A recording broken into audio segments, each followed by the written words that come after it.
Welcome to Mishra study Navgachhia. Mishra study Navgachhia में आपका स्वागत है।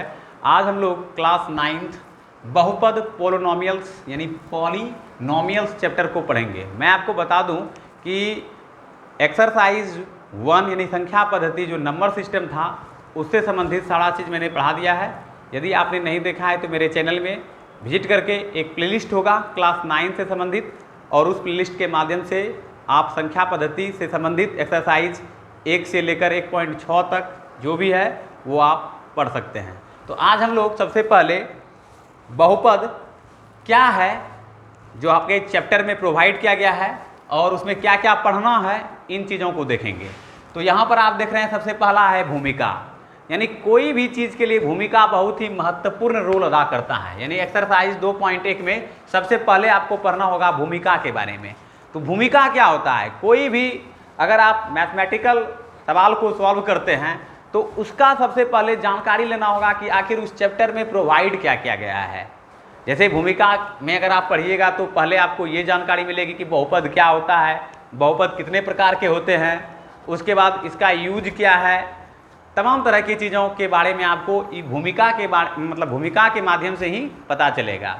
इसलिए ये चीज़ मैं आपको बताऊंगा, चूँकि आपको मैं ये समझाने का प्रयास कर रहा हूँ कि आपका जो विषय सूची है, विषय सूची में क्या क्या दिया गया है। डायरेक्टली हम लोग क्वेश्चन लेकर सॉल्व कर सकते हैं, लेकिन आपको पहले ये समझना है कि विषय सूची में क्या दिया गया है और हमें क्या पढ़ना है। तो पहला आपने देखा भूमिका। तो भूमिका में मैंने बताया आपको कि द्विघाती बहुपद क्या है, त्रिघाती बहुपद क्या है, रैखिक बहुपद क्या है, एक चर वाला बहुपद क्या है, ये तमाम चीज़ आपको समझना होगा। और बहुपद कहते किसको हैं इसके बारे में जानना होगा। तो ये चीज़ मैं आपको बताऊंगा आगे। फिलहाल आप देख लीजिए कि हमारे इस जो क्लास 9th है उसमें क्या प्रोवाइड किया गया है। दूसरा देखिए एक्सरसाइज 2.2 में आप पढ़िएगा एक चर वाले बहुपद। एक चर वाले बहुपद को हम लोग जिसमें कि एक ही चर होता है। पहले आप ये जानिएगा कि चर क्या होता है और अचर क्या होता है। चर और अचर, जब तक आप चर और अचर नहीं समझिएगा तब तक आप एक चर वाले बहुपद को नहीं समझ सकते हैं। इसलिए आपको मैं बताऊंगा कि चर क्या होता है और अचर क्या होता है। नेक्स्ट है कि बहुपद के शून्यक, यानी कि यदि आप कोई गुणनखंड करते हैं यानी फैक्टर निकालते हैं किसी भी बहुपद का, तो उसका शून्यक क्या होगा और उस शून्यक के द्वारा जो है हम लोग कैसे जो है फिर उसी फॉर्म में ला सकते हैं जिस फॉर्म में वो था। उसके बाद है शेषफल प्रमेय। यहाँ पर आपको भाग सिखाया जाएगा कि भाग के द्वारा जो है शेषफल कैसे निकाला जाएगा, px, gx, rx, qx, ये सब क्या है इसके बारे में जानकारी मिलेगी शेषफल प्रमेय के द्वारा। उसके बाद आपको एक्सरसाइज 2.5 में पढ़ना होगा बहुपदों का गुणनखंड, यानी कि कोई बहुपद है, यदि वह द्विघाती बहुपद है, त्रिघाती बहुपद है या चतुर्थघाती बहुपद है या रैखिक बहुपद है, तो उसका गुणनखंड कैसे करेंगे और उसका शून्यक उससे कैसे फाइंड आउट करेंगे। नेक्स्ट है 2.6 में बीजीय सर्वसमीका, यानी अलजेब्रिक जो ये चीज़ दिया गया है, सर्वसमीका क्या होता है, अलजेब्रिक एक्सप्रेशन, इन चीज़ों को हम लोग देखेंगे बीजीय सर्वसमीका के माध्यम से। उसमें खास करके हम लोग कहाँ पर फॉर्मूला पुट होगा a + b का होल स्क्वायर, कहाँ a - b का होल स्क्वायर, कहाँ a + b का होल क्यूब, ये तमाम चीज़ जो है जब आप फैक्टराइजेशन कीजिएगा तो उसमें ये चीज़ का यूज बहुत ही इंपॉर्टेंट हो जाता है। इसलिए आपको बीजीय सर्वसमीका में वो चीज़ मिलेगा आपको देखने के लिए। और लास्ट में जो है इस चैप्टर का सारांश आपको पढ़ने के लिए मिलेगा विषय सूची में। तो सारांश में इसी चीज़ के बारे में बताया गया होगा विस्तार से। तो आपने समझा यहाँ पर क्लास 9th बहुपद पॉलिनोमियल्स चैप्टर में जो है विषय सूची में क्या दिया है। अब हम लोग इन्हीं चीज़ों को आपको बारीकी से समझाने का प्रयास करते हैं।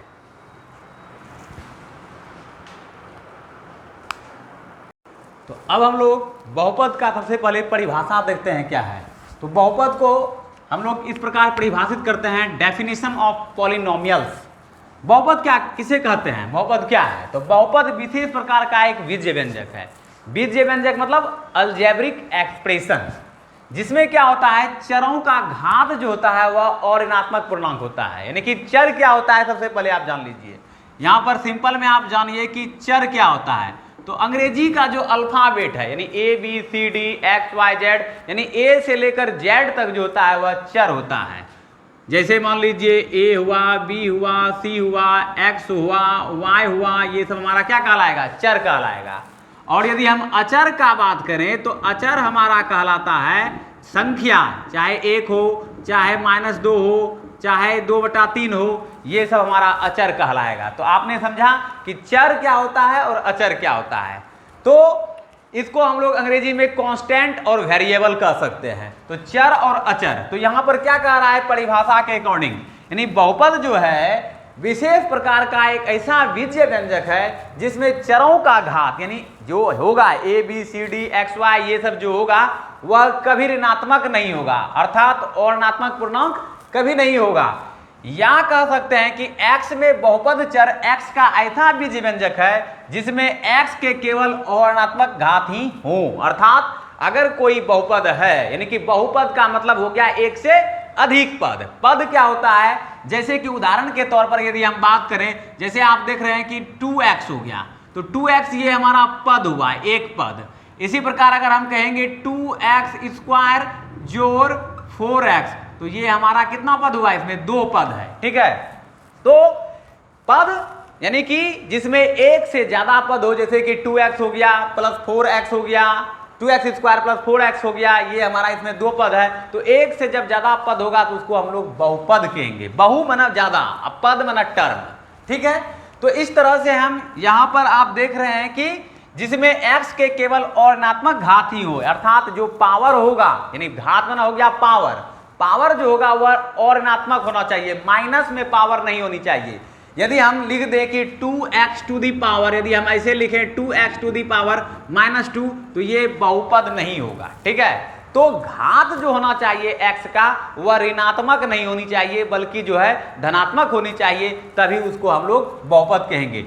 दूसरे शब्दों में यदि हम देखें, यहां देख रहे हैं कि a0 है, a1x a2x² plus dot dot dot dot an x to the power n, अर्थात a0 यानी कि इसका मतलब है कि ये जो आप देख रहे हैं कि 0, यानी इसका मतलब ये हुआ कि जैसे जैसे आप पद लिखिएगा, जैसे यहाँ पद देख रहे हैं कि 2x² जो 4x है, तो यहाँ पर हम लिख सकते हैं कि a0 प्लस a1x, यानी a0 यानी पहले 0 लीजिए, फिर 1 लीजिए, फिर 2 लीजिए, यानी कि ये जो वैल्यू देख रहे हैं 2 4 5 7 ये सब यहाँ पर चेंज होते जाएगा, ठीक है। और इसको इस फॉर्म में व्यापक रूप से हम हल कर सकते हैं, यानी कि यहाँ पर हम कह सकते हैं कि दूसरे शब्दों में a0 a1x plus a2x² plus dot dot dot dot plus an x to the power n के रूप का कोई व्यंजक जहां an does not equal to 0 तथा n एक ऋणात्मक पूर्णांक है, बहुपद कहलाता है। तो आपने समझा कि बहुपद किसे कहते हैं। सामान्य रूप से अगर आप देखें तो बहुपद यानी एक से ज्यादा पद होगा तो बहुपद कहलाएगा, और जो उसका घात होगा अर्थात जो पावर होगा वह ऋणात्मक नहीं होनी चाहिए, ठीक है। तो ये हमारा बहुपद कहलाएगा। और आपने समझा कि चर क्या होता है और अचर क्या होता है। चर अंग्रेजी का अल्फाबेटिकल वर्ड है, ए से लेकर जेड तक जो हम लोग लिखते हैं उसको चर कहते हैं, और अचर हमारा संख्या हो गया, नंबर जो हो गया वो उसको अचर कहेंगे, और जो अंग्रेजी का जो अल्फाबेट वर्ड है यानी सब देखे होंगे अक्षर ABCD, वो हमारा चर कहलाएगा। अब नेक्स्ट देखिए पॉइंट, बहुपदों के गुणांक अर्थात कोएफिशिएंट ऑफ पॉलिनोमियल, यानी कि बहुपद के गुणांक क्या होते हैं। अगर आपसे पूछे बहुपद का गुणांक क्या है, तो इसको आप परिभाषा के अकॉर्डिंग देख सकते हैं कि a0 a1 dot dot dot dot an को बहुपद a0 plus a1x plus a2x² plus dot dot dot dot plus an x to the power n को बहुपद का गुणांक कहते हैं। देखिए गुणांक क्या होता है, जैसे आपसे यदि पूछ दे कि ये इसे देखिए 3x² जोड़ 4x प्लस 5, तो गुणांक क्या होता है। यदि आपसे पूछे x² का गुणांक क्या होगा, तो आप ये दिमाग लगाइए x² को किससे मल्टीप्लाई है, तो यहां आप देख रहे हैं कि x² को 3 से मल्टीप्लाई है, तो x² का गुणांक कितना हुआ, 3 हुआ। अगर आपसे पूछे x का गुणांक क्या होगा, तो x को देखिए किससे मल्टीप्लाई है, यानी कि 4 से मल्टीप्लाई है, तो x का गुणांक क्या हो गया, 4 हो गया। तो इसी चीज को हम व्यापक रूप से इस प्रकार लिख सकते हैं a0 a1x प्लस a2x, अर्थात a0 के लिए अलग मान लीजिए कोई संख्या है, a1 के लिए अलग है, a2 के लिए कुछ अलग होगा। तो इस तरह से यदि हमारा चलता है तो हम इसको कह सकते हैं कि बहुपद का गुणांक कह सकते हैं। तो यहां पर आपने समझा कि 3x² में यदि आपसे पूछ दे कि बताइए x² का गुणांक क्या है 3x² में, तो 3 है, क्योंकि x² को किसे मल्टीप्लाई तो 3 से है। 4x में x का गुणांक क्या है, तो 4 है, क्योंकि x को किसे मल्टीप्लाई है तो 4 से है। और ये 5 जो देख रहे हैं आप, ये अचर पद हुआ। तो अचर पद यहां पर आप समझ रहे हैं कि संख्या जो भी होगा वह अचर पद होगा, और x या y या z या ABCD यदि आप कहीं देख रहे हैं तो वो हमारा चर कहलाएगा। क्लियर हुआ।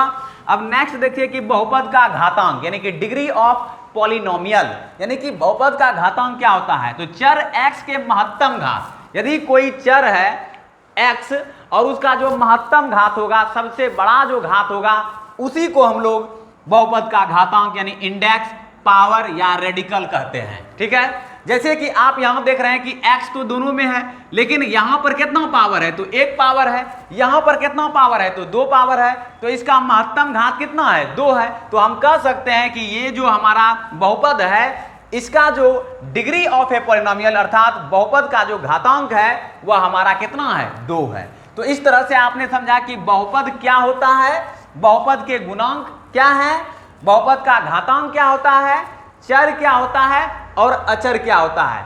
आप लोग भली भांति जान लीजिए कि आपको जो है बहुपद से संबंधित पहले आपको तमाम चीज को जानना जरूरी है। अगर आप तमाम चीज समझ लेते हैं फिर आपको बहुपद चैप्टर बनाने में कोई दिक्कत नहीं होगी। इसलिए पहले आपको मैंने जो बताया विषय सूची, और उस विषय सूची में क्या क्या इंडिकेशन किया गया था, वो तमाम चीज़ मैं आपको इस वीडियो में बताऊंगा, और आगे जो है मैं इससे रिलेटेड जो चैप्टर है वो भी कंप्लीट करके आपको प्रोवाइड कर दूंगा। तो इसलिए मैं चाहता हूं कि आप लोग हमारे वीडियो में बने रहिए ताकि जो है आपको कुछ बेनिफिट हो। तो चलिए अब हम अगला जो इसमें जो भी संबंधित तथ्य है उन चीज़ों को लिखेंगे और आपको समझाने का प्रयास करेंगे।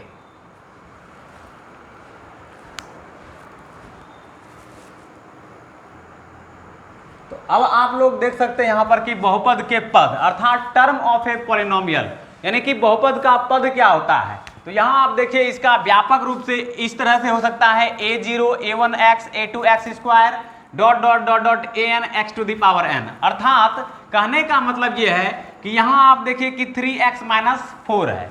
तो इसमें कितना पद है? अगर आपसे पूछे कितना पद है तो आप यहां कह सकते हैं कि इसमें 2 पद है। इसी प्रकार यहां आप देखिए इसमें कितना पद है? 3x³ plus 5x² plus 8। इस फॉर्म में बैठेगा, चूंकि यहां पर कॉमा करके दिया गया है, इस तरह से चलेगा। तो इसको हम ये आप देख रहे हैं कि इसमें 3 पद है ना, 3x³ प्लस 5x² प्लस 8, 3 पद है।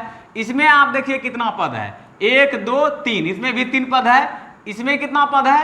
तो 1 पद है। तो पद का मतलब हुआ कि आप ये देखिए कि x के साथ जो है, यानी अगर आपसे पूछ दे कि x का गुणांक क्या है तो यहां पर आप कह सकते हैं कि x का गुणांक 3 है। अचर पद क्या है? तो 4 है। ठीक है, अब आप देख सकते हैं नेक्स्ट के बहुपदों के लिए संकेत, सिंबल फॉर पॉलिनोमियल। ये बहुत ही महत्वपूर्ण है कि आखिर बहुपद के लिए संकेत हम लोग क्या यूज करते हैं। तो देखिए चर x के बहुपद को हम लोग लिख सकते हैं px, qx, rx, sx, fx आदि से सूचित किया जाता है। यदि कोई चर x के लिए दिया गया है, जैसे कि मान लीजिए दे दिया हो आपको 3x³ प्लस 5x² प्लस 8, तो इसको आप कैसे लिखिएगा?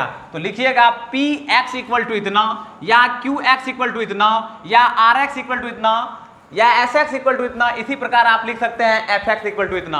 अर्थात चर x के लिए ये दिया गया है तो इसको इस फॉर्म में हम लोग px बराबर देखे होंगे, qx बराबर देखे होंगे, दिया गया है क्लास 9th में।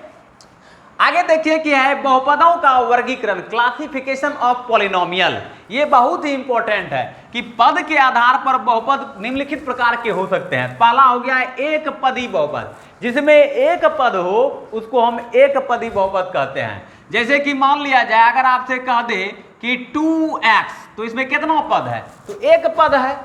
2x में कितना पद है? एक पद है, इसलिए इसको हम लोग एक पदी बहुपद कहेंगे। या अगर हम कह दें कि 3x टू दी पावर 5, तो इसमें कितना पद है? तो एक पद है, इसलिए इसको एक पदी बहुपद कहेंगे। तो एक पदी बहुपद किसे कहते हैं? आपने समझा कि जिसमें एक पद हो, यानी वह बहुपद जिसमें पदों की संख्या केवल एक हो उसको हम लोग एक पदी बहुपद कहेंगे।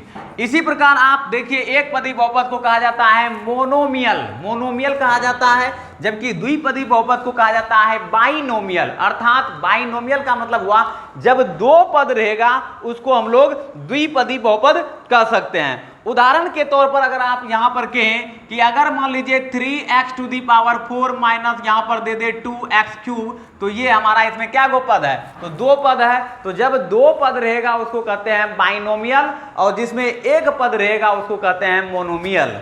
अब नेक्स्ट है जिसको हम लोग द्विपदी बहुपद को आप लोग क्या कहेंगे? बाइनोमियल। नेक्स्ट है त्रिपद बहुपद जिसको हम लोग ट्राइनोमियल कहते हैं, अर्थात जिस पर जो 3 पद में रहेगा। जैसे आप देख रहे हैं कि यहाँ 1 2 3, ये 3 पद है। 3x³ पहला पद, 5x² दूसरा पद और 8 तीसरा पद। तो इसको हम लोग ट्राइनोमियल कह सकते हैं। इसको भी आप लोग ट्राइनोमियल कह सकते हैं। यहाँ आप इसको कह सकते हैं बाइनोमियल। और ये 2x जो हो गया वो मोनोमियल हुआ। इसी तरह से आप जो है कह सकते हैं कि जिसमें 3 पद हो उसको हम लोग कह सकते हैं ट्राइनोमियल अर्थात त्रिपदी बहुपद। जिसमें 2 पद हो उसको हम लोग बाइनोमियल कह सकते हैं अर्थात द्विपदी बहुपद। और जिसमें 1 पद हो उसको हम लोग मोनोमियल अर्थात एकपदी बहुपद कह सकते हैं। नेक्स्ट है कि घातों के अनुसार बहुपद के प्रकार, यानी कि घात के अकॉर्डिंग बहुपद के कितने प्रकार हो सकते हैं। आपको मैंने बताया था कि घात क्या होता है, यानी पावर। ये जो आप देख रहे हैं यहाँ पर क्या है, 3 पावर है, सबसे अधिकतम घात, ठीक ना। तो यहाँ पर क्या है, अगर आपसे कह दे कि सबसे अधिकतम घात क्या है इसका, तो आप कह सकते हैं 3x³ + 5x² + 8 में सबसे अधिकतम घात है 3। और ये जो है मतलब कौन कितना इसमें पद है, तो आप कह सकते हैं कि 3 पद है। ये कौन सा बहुपद का एग्जाम्पल है, तो आप कह सकते हैं कि ट्राइनोमियल बहुपद का एग्जाम्पल है। ठीक है, यदि आपसे पूछे कि x³ का गुणांक क्या है, तो आप कहिएगा 3 जो है x³ का गुणांक है। x² का गुणांक क्या है, तो 5। और 8 क्या है, तो अचर पद। तो आपको मैंने बताया था कि चर क्या होता है और अचर क्या होता है। अब है कि घातों के अनुसार बहुपद के प्रकार। घात के अकॉर्डिंग बहुपद को कई प्रकार में बांटा गया है। पहला है एक घातीय बहुपद। एक घातीय बहुपद का मतलब हुआ कि जिस पर घात क्या हो, 1 हो। तो यहाँ आप देख लीजिए 2x है, तो 2x पर घात कितना है, 1 है। यहाँ आप देख रहे हैं क्या 3x - 4, तो महत्तम घात क्या है, 1 है। तो ये हमारा एक घातीय बहुपद कहलाएगा, यानी कि जिस बहुपद में यानी x का घात 1 हो, ऐसे बहुपद को हम लोग एक घातीय बहुपद कहेंगे, अर्थात इसको कह सकते हैं लीनियर पॉलिनोमियल। नेक्स्ट है द्विघाती बहुपद। द्विघाती बहुपद को हम लोग कहते हैं क्वाड्रेटिक पॉलिनोमियल। तो द्विघाती बहुपद से तात्पर्य यही होता है कि वह बहुपद जिस पर घात क्या हो, 2 हो, उसको हम लोग द्विघाती बहुपद कहेंगे। उदाहरण के तौर पर यहाँ पर आप देख रहे हैं कि ये द्विघाती बहुपद है, क्योंकि घात इस पर कितना है, 2 है। पद यदि आपसे पूछे तो कहिएगा 3 पद। महत्तम घात पूछे तो कहिएगा 2, क्योंकि ये देख रहे हैं 3y² - 7y + 2, यहाँ पर तो y का घात क्या है, 1 है। तो यहाँ पर क्या है, 2 है, तो महत्तम घात कितना हुआ, 2 हुआ। अब यहाँ पर आप देख रहे हैं कि 1 2 3, तो 3 पद हुआ। तो इसको हम लोग कह सकते हैं कि 3 पद है और द्विघाती बहुपद है, क्योंकि घात कितना है, 2। जिस पर घात 1 होगा, जैसे 2x देख रहे हैं, तो इस पर x का घात कितना है, 1 है, यानी पावर 1 है। तो इसको हम लोग एक घाती बहुपद कहेंगे। इस पर आप घात देख रहे हैं कि 2 है, इसलिए इसको हम लोग द्विघाती बहुपद कहेंगे। और पदों की संख्या 3 है। पद क्या होता है इसके बारे में मैंने बताया था, और जो सिंबल फॉर पॉलिनोमियल यानी किससे इंडिकेट किया जाता है, ये भी मैंने यहाँ पर स्पष्ट रूप से लिखा है। अब आप देख सकते हैं कि द्विघाती बहुपद क्या होता है, ये क्लियर हो गया आप लोगों को। अब नेक्स्ट है त्रिघातीय बहुपद, जिसको हम लोग क्यूबिक पॉलिनोमियल कहते हैं। क्यूबिक से तात्पर्य है कि जिस पर घात 3 हो, महत्तम घात 3 हो। तो यहाँ आप क्या देख रहे हैं, 3x³ + 5x² + 8, तो इस पर महत्तम घात कितना है, 3 है। तो इस बहुपद को हम क्या कह सकते हैं, क्यूबिक बहुपद का एग्जाम्पल कह सकते हैं। या इसको हम इस तरह से भी लिख सकते हैं त्रिघाती बहुपद को। यहाँ आप देखिए 7x³ - 5x² + 4x + 8। तो व्यापक रूप से सबका हम हल बताएंगे कि अगर मान लीजिए हमारा रैखिक बहुपद है तो उसका व्यापक हल क्या होगा, द्विघाती बहुपद है तो उसका व्यापक हल क्या होगा, त्रिघातीय बहुपद है तो उसका व्यापक हल क्या होगा। इस तरह से आप लोगों को समझ में आ जाएगा कि बहुपद क्या होता है, क्योंकि ये चीज समझना बहुत ही नेसेसरी है। यदि आप इसको समझ लेते हैं तो फिर आपको दिक्कत नहीं होगा। ये पार्ट 1 आपको मैं बता रहा हूं, और अगले वीडियो में जो है और भी चीजों को मैं डिस्कस करूंगा इससे संबंधित। नेक्स्ट आप देख लीजिए, यहाँ पर दिया गया है शून्य बहुपद। तो त्रिघातीय बहुपद आपने समझा कि जिस पर घात कितना हो, 3 हो, उसे हम लोग त्रिघातीय बहुपद कहेंगे। और शून्य बहुपद यानी कि 0 पॉलिनोमियल, यानी कि जिस पर घात क्या हो, 0 है। यहाँ आप देख रहे हैं 2x⁴ है, तो यहाँ पर घात 0 है, इसको हम लोग शून्य बहुपद कहेंगे। तो आज के वीडियो लेक्चर में हमने जो है बहुपद से संबंधित कई सारे तथ्य को समझा। अब नेक्स्ट वीडियो में जो है और भी जो इंपॉर्टेंट चीज होगा वो मैं बताने का प्रयास करूंगा। आज के लिए इतना ही, मिलते हैं नेक्स्ट वीडियो में। आपका दिन शुभ हो, धन्यवाद।